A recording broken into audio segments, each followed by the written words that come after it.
So I seem to be spending lots of my time with people who are in what I call this this back-to-back existence, this existence where they just roll from meeting to meeting or event to event or activity to activity, never really stopping and pausing as to whether that's an effective use of their time or not.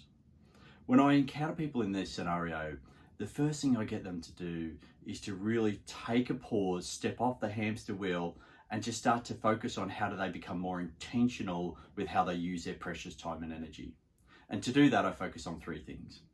Number one is help them get really, really clear about what they want to achieve. And this is where I think time helps us.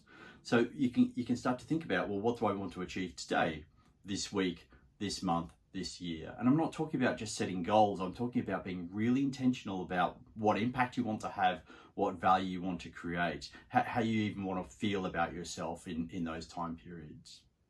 The second thing that I get people to focus on is to be really ruthless in cutting out those things that just add zero value. And so we all know that there are things that we do that just are fill-ins or what I call thankless tasks that don't actually add any value. The more we can identify those, the more ruthless we can be in just cutting them out to free up headspace to get us focused back on those things that we want to achieve.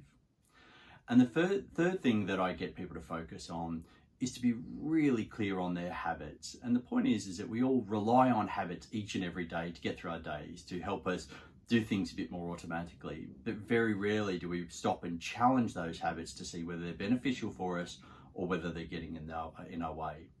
And the more we can assess our habits, the more we can identify those which are getting in our way and really start to change those into habits that will really help us, stop us wasting time and energy so that we can take that time and energy and invest it in the things that really matter to us.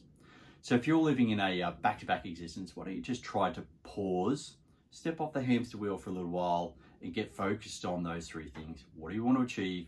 Be ruthless about how you cut out the things that are just wasting your time and energy, and get really clear on the habits that are going to help you the most.